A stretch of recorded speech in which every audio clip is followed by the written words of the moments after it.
But I think that probably, if I have to say, the biggest thing that led to herb walks being one of the very successful things that I do is consistency of doing them. So consistency of doing them, I think that anyone that starts teaching, and I've had this happen to me too, sometimes because of weather, sometimes because of just who knows, like you have a class that has like low turnout, right? And doing a class for like 2 or 3 people is hard. Like it is way harder than like more people, because it's harder to have that, like, I'm teaching the class and it's not going to just turn into like informal conversation. But I know people who have been discouraged like that. And so they, and I'm not saying not to do this, but this is just not the direction that I've gone. They'd be like, well, if I don't get enough people, I'm going to cancel the, I don't have enough people by this time, you know, like a day before, 2 days before, I'm going to cancel the class. And then they do that. And what I found on a number of occasions, that sometimes like a bunch of people sign up last minute.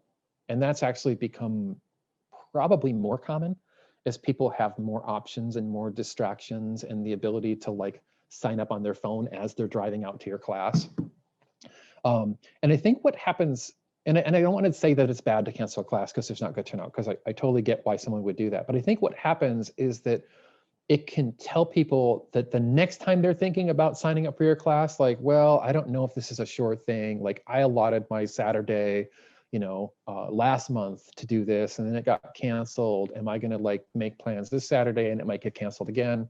So like just the consistency of like, you know, Jim is out there like every week doing classes, you know, doing walks here, there, you know, and I have a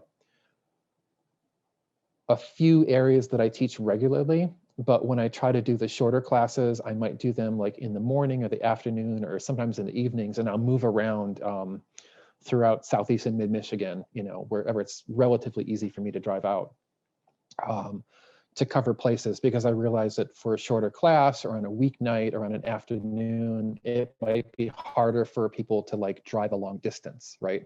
And to be really consistent with that, so people know that like if I'm offering a class, it's reliable, that it's going to happen. Like I'm going to be there, and whether, you know, there's like 30 people or 6 people, I'm going to do the same level of like teaching the best class that I can do. And I think that that's something like, I have a former life as a musician, which I was passionate about, but never very successful about. But I think it's the same thing. Like if you're in a band, you know, and you go to play a show and you're like, oh, there's not a lot of people here playing, I don't have to do as good a job.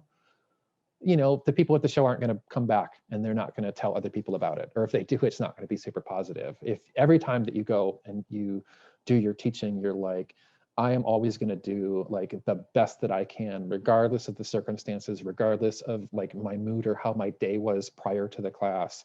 And people will see that commitment, and they'll see like that, that they can count on, you know, your class as being worth their time and energy. Because ultimately, like when the only reason I can do this is not because it has nothing to do with me being, well, maybe a little bit. It has nothing to do with me being a good herbalist or being good at what I do. I'm able to be an herbalist because people take my classes, right? So my students are the people who support what I do. And without them, I wouldn't be able to do this. I'd be like, oh, well, I guess I have to be like a night watchman somewhere to make a living and pay my mortgage and buy groceries for my kids.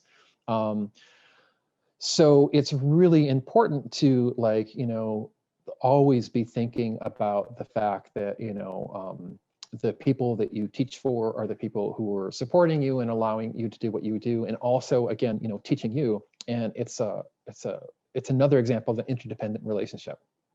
And it's an important one. I do know that there are some teachers, and I'm not just talking about herb teachers, I'm talking about like teachers in general, who maybe have like a adversarial relationship with their students, or a not really reciprocal one. But I don't want to be like that. That doesn't feel good to me. What feels good to me is to like really be clear how much I appreciate their time and their support of what I do. And like I feel like that's come back and helped me and sustain what I'm doing over all these years that I've been doing it.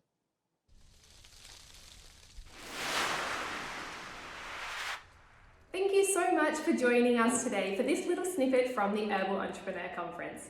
This is just one of the many gems that have been shared by hundreds of speakers over the previous years of the Herbal Entrepreneur Conference, which is an annual event held every year in March, if you'd like to join us the next time this event occurs. Feel free to keep on checking out our YouTube channel for more little snippets like this one, or if you'd like to get access to the interview in its entirety, in addition to the hundreds of other sessions that we have already hosted, you can check out the Herbal Circle, which is our monthly membership community that allows you to unlock our entire content library, in addition to accountability and support to help you on your journey as an herbalist.